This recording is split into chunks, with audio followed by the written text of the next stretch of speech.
So, as you mentioned, I'd like to ask you a couple of questions about yourself and why you started studying economics. But just going back to a few things on your economic outlook. I know you said that people have spoken about Greece, but it was discussed in detail yesterday at our panel discussion, and the conclusion was that some kind of fiscal union should be agreed upon. What are your opinions about that?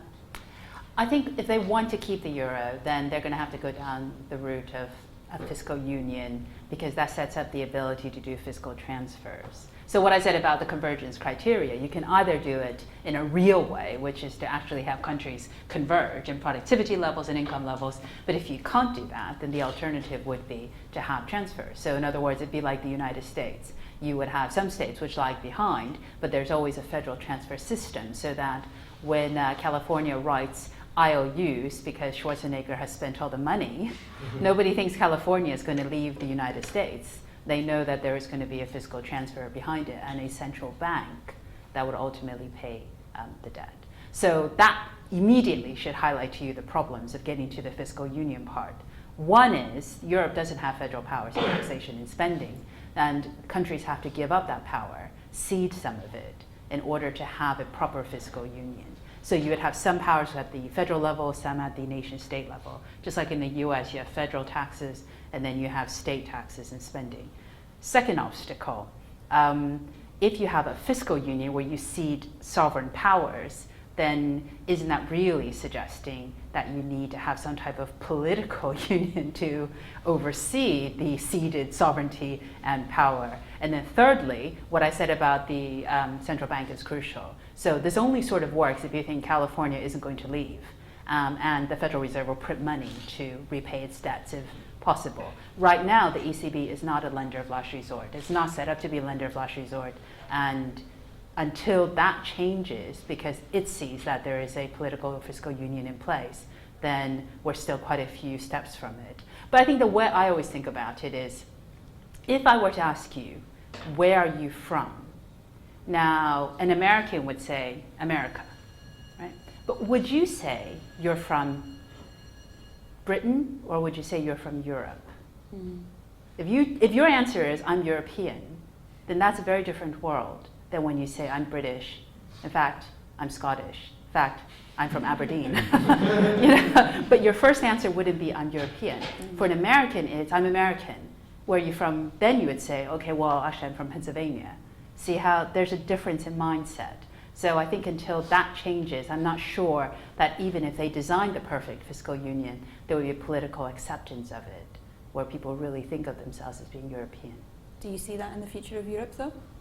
I think there's some who do. I mentioned to some of you earlier on that the German finance minister, Wolfgang Schäuble, he's described as the last European because he worked under Helmut Kohl, and their idea was to create a federal Europe, eventually to have a president of Europe directly elected by the people. So I'm not talking about Herman Van Rompuy, who is, do you know what he gave people for Christmas?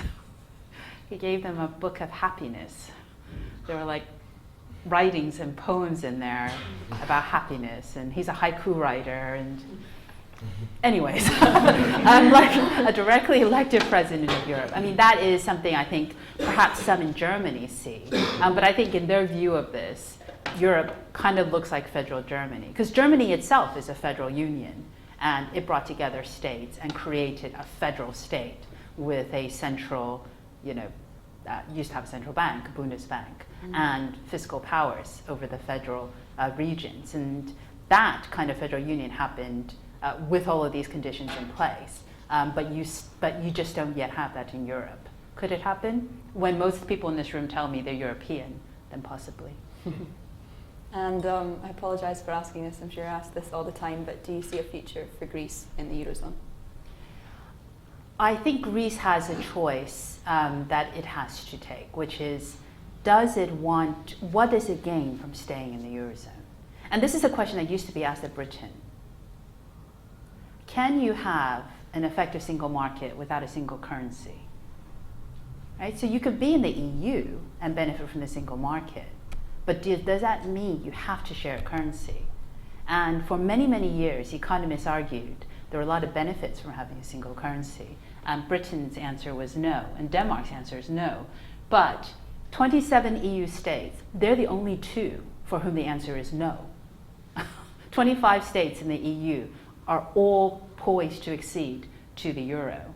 So that just gives you a sense of actually how strong the kind of the pull is to join the single currency. So now for Greece, the question is, now that it's in, should it leave? Well, the benefits of staying in used to be low interest rates. So that you can't get unless, because that's where they were benefiting from. Well, I think those days are gone. They're never going to have low interest rates again until they get a much better fiscal position. So the days in which the interest rates were the same across the Eurozone are probably over, in which case that was a main benefit the likes of Britain or Denmark didn't benefit from.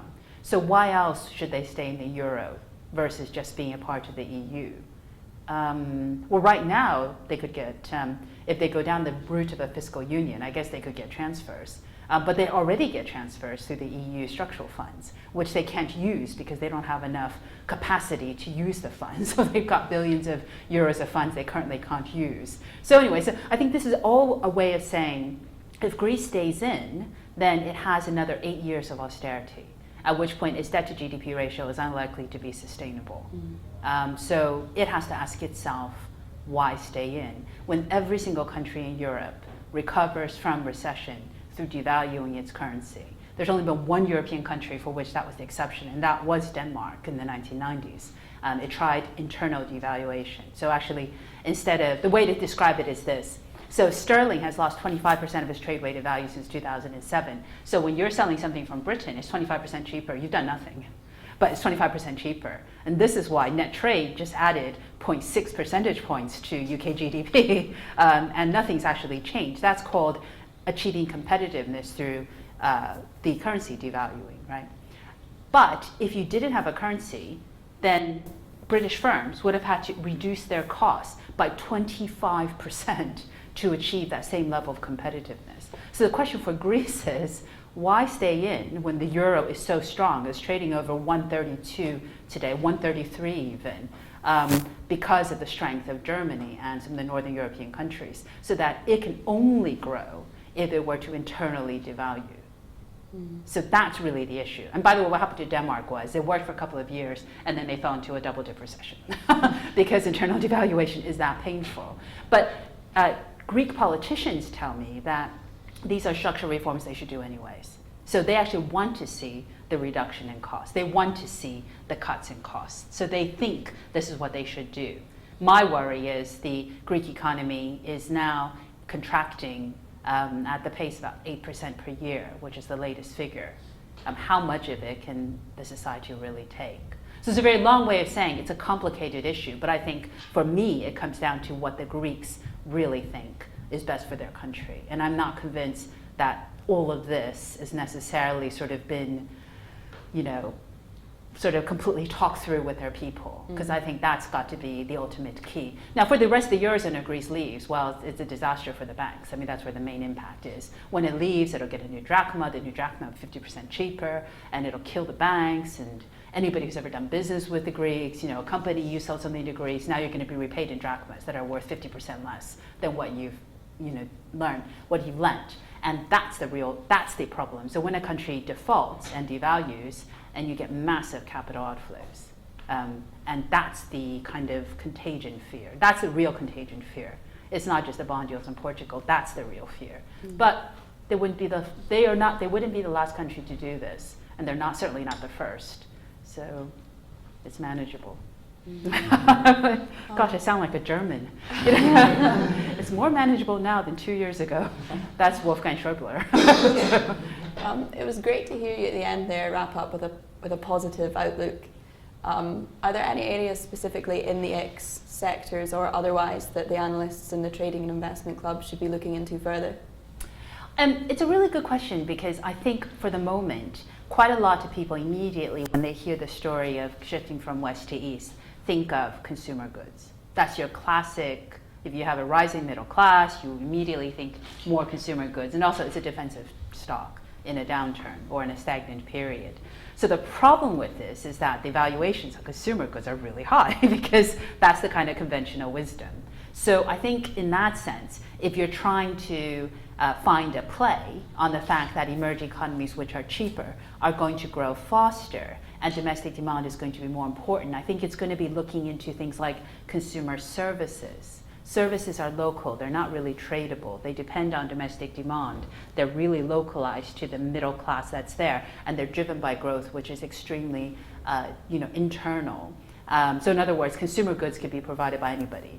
And you get these high valuations because people are trading on multinational corporations that service these markets. But actually, if you were to really go for domestic demand play, then possibly you could argue something which is in a non-tradable sector, like services, would be something to look at. Or something which is very sort of tailored to that market, like a particular technology, like for instance in Africa, they don't have a lot of fixed line infrastructure, so mobile telephony is extremely important. So I think it's those kinds of things to think about in terms of investments. I mean, the other thing is obviously as they grow, debt markets increase. So there's a very strong argument for looking at more like things either like fixed income or credit instruments, because those are the kinds of things that will grow in the future. And again, those are very sort of services, not actually hard, output oriented. But anyways, nothing I say should be relied upon for investment advice. Because, yeah, I always feel like I need to make that disclaimer. Actually, I used to be a corporate lawyer, so what I used to say at the start was nothing I say should be relied upon for legal. So if I tell you this is how you develop guanxi in China, you go give a big gift to some Chinese policymaker, don't say it came from me. You probably just violated the Foreign Corrupt Practices Act. Anyways. And how did you yourself get into the field of economics? And I started off, as I said, as a corporate lawyer. I did study economics at university, and I thought it was fascinating, but I thought it was a little bit abstract. Which ironically, then I went back and did a PhD in economics, so it's really abstract. But what changed my mind in terms of how important it was that when I was a corporate lawyer and I was doing work around the world and I was, practicing in places like China and emerging markets, I felt like I didn't really understand what was going on in those economies. Like I felt like it was, in one sense, the practice of law was absolutely fascinating, because if you practice in a place where the legal system is underdeveloped, it's like moving from New York, where I was, where you would have one prospectus would be 150 pages, and it's all boilerplate anyways, to a place where the entire company law or the corporate law is like 10 pages, double-spaced. It's just, it was just very exciting, but I think I didn't really understand what was driving the changes in this economy, and I kind of felt like I then saw why it was important to understand things like economics, because that actually gave you a framework for seeing, how these societies are transforming. So that's why I actually decided to become an economist and actually look at some of these questions from that perspective. And let me just tell you, my parents were deeply disappointed. I went from being a highly paid corporate lawyer in New York to a academic at Oxford. But they're not so disappointed now, though. Oh, well, they're always disappointed. Of course, they're Chinese parents. Let's be honest here. How did you get into Bloomberg Television? I think I found that a lot of what was interesting was the relevance of what the economists were telling you. So I was doing a lot of policy work. I was doing a lot more sort of advisor work, for the British government. I'm pretty sure I presented to every single department of the British government. I'm pretty sure. And I was doing commentating work. That I began to do more and more, and then you sort of, decide, do you do less of it, or do you, have a go and do more of it? So in other words, instead of running ragged across 10 different stations, stick with one and really begin to shape some of the content. And I think I found that to be really interesting, because it is such an interesting time to be an economist, but to have the capacity to make it make sense for the audience, I think is really important. Because there's nothing more irritating than watching, someone on TV who's saying something or another, and it makes no sense whatsoever, because they're speaking language that isn't understandable. So I think I find a lot of value in doing that.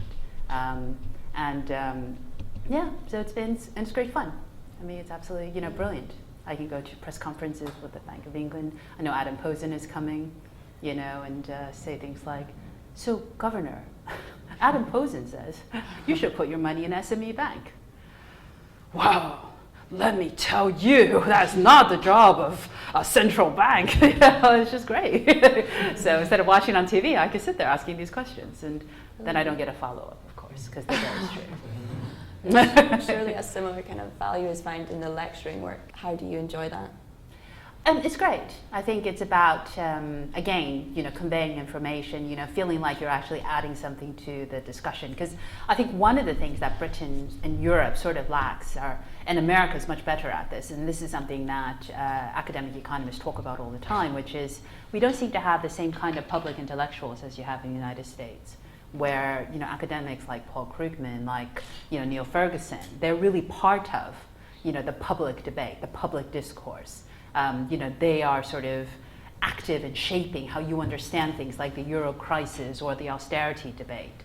And in Britain and Europe, there's less of that. So the space is taken up more with, you know, more by analysts who do this for a living, rather than sort of a mix of people, you know, people from the city, people from academe, people from policy circles. And I think in that sense, it's really great to do for me, because I do think you need to have this kind of discussion across, you know, different people coming at it from different angles to really make sense of what are some very difficult issues. So, you know, if I raised actually we'll do a little vote. So, you know, how many of you think that George Osborne is right and you have to stick to plan A?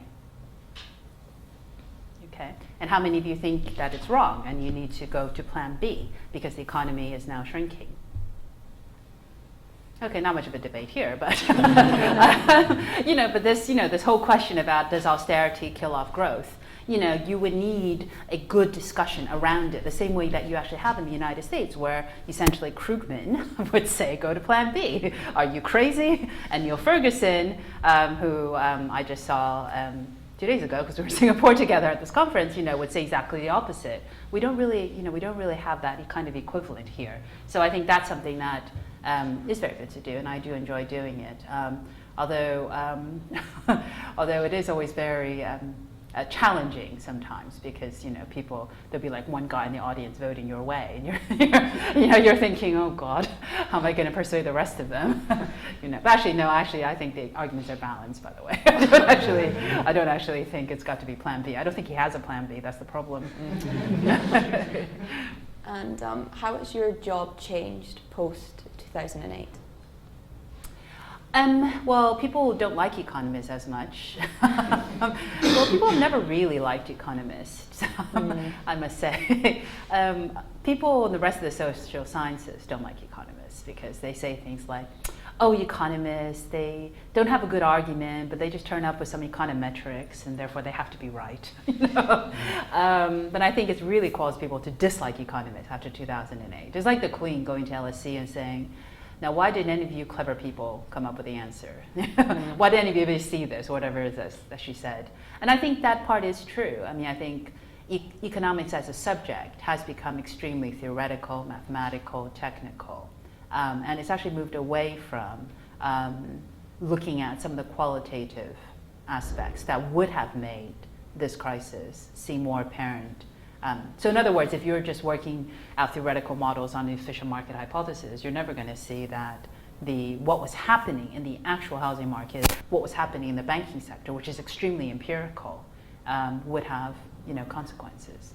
So I think in that sense, academic economists were probably too far down one side and sort of missed, you know, what was going on. And I think that has caused a bit of a rethink about what economists should actually look at. But if you look at any of the forecasts that economists, academic, non-academic, did, I mean, even if you look at the forecasts, you know, now, I mean, they're just so off. It's, you know, forecasting is just not an easy subject for anybody. But yeah, I mean, I think the economics profession as a whole has been under a great deal of fire. So anyways, I used to get lots of bad lawyer jokes, and now people hate economists even more. So now the lawyer jokes and the economist jokes. I'm sure you've had plenty of them. Oh yeah. And have you faced any troubles throughout your career being a female in the industry? Not really. I mean, I do think, I mean, in law there was an imbalance, but in economics there's a bigger imbalance. And if you move into finance, there's an even bigger imbalance. Funnily enough, broadcasting is the other way. There's lots of women. But I think the issue really is women are more scrutinized for things perhaps that they shouldn't be. And it's not really clear why, because women study economics just as much at the undergraduate level, but somehow it tends to diverge after that. And I guess the issue there is, what is it about? Is there something about the profession that puts women off? Or, what is it about the structure? And I don't know if that part is all that clear. So I think in that sense, I have, had to think about in terms of why it is that I've gone into it, but a lot of my students, don't continue in this path. So I think those kinds of issues are real. And I think, in different professions, there's going to be kind of different elements of that. What advice would you give to our members who are about to leave university and go off into the real world in 3 or 4 months? And probably to say, chill out a little bit, guys. Because, it's never going to be exactly how you planned it. My parents didn't think I would leave a great job as a lawyer and move off. And I think you don't really realize what you want to do until you've tried it a few times and tried different things. And sometimes I know the stakes always feel really high, but the average person in America changes jobs 7 times, like actual jobs, not just within a firm. 7 times, and that's the average. So that means you have lots of chances to really work out what you want to do. But the one bit of advice I will give you is that it's easier to find a job if you have a job. So maybe do all the soul searching quietly while you have a job. Oh, and also my other bit of advice is even if you don't think the job is exactly what you want, and some parts of it really annoy you, and what have you, always do the best you can in the job you're in. It makes such a huge difference, both to your happiness and to your employer, so which then makes it easier for you to go soul searching on the side, rather than whatever. Just think you're very lucky. You're a graduate. You're coming from a great university. You have great training. You've got immense opportunities ahead of you. Are you working on any different research papers right now? I'm writing my next book, and actually a couple of books. Actually 4. Anyways. One of the themes that I'm continuing is I've done a lot of work on China's growth. Okay. So I'm doing a couple of books on that. I'm also writing one book which is much more for lay audience. Or at least that's what my literary agent says I'm writing, which is trying to understand what's actually happened in the world over the past 10, 15 years. So in other words, trying to understand exactly how it is the economic structure has changed so fundamentally to be where we are today, where I'm showing you this kind of shift, and what the drivers of it is and what it actually could look like. Just to help people kind of make sense of this, stepping away from just going, oh, well, it's a big crisis. Well, no, that was only part of the story. And lots of people have told that story. It's about sort of standing back and saying, is the world really going to be different in the 21st century? Are we really going to be following policy pronouncements from India and China? Is it really going to be the case where everything is so global that one issue that happens in one country is going to affect what happens in other countries? That is a very different world from the world where America was essentially the center. It's a very different way of thinking about how your world is going to change. So anyways, that's allegedly I'm writing that too. So. That's brilliant. And going back to China, when do you see a world in which the Chinese currency will be traded fully as the dollar and the euro are today? The Chinese don't have a time frame for it. And in fact, but it'll happen sort of before foreigners get full access into the Chinese market. They've laid out this 3-step plan for liberalization, the PBOC have. The plan involves having more outward foreign direct investment from China. That's in the next 1 to 3 years. 3 to 5 years, currency RMB will become internationalized. And then from 5 to 10 years, foreigners get to invest in China on the portfolio front. But that's the key.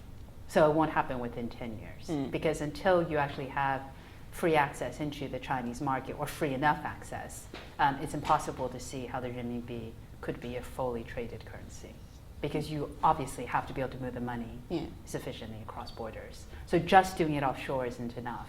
So everybody who works on the renminbi offshore says things like, is there going to be enough deposit in the Bank of China, which is the depository in Hong Kong, to take the offshore trades? Is there going to be enough money in there for me to execute what I need to do?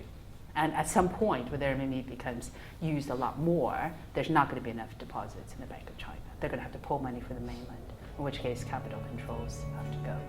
So not within the next 10 years.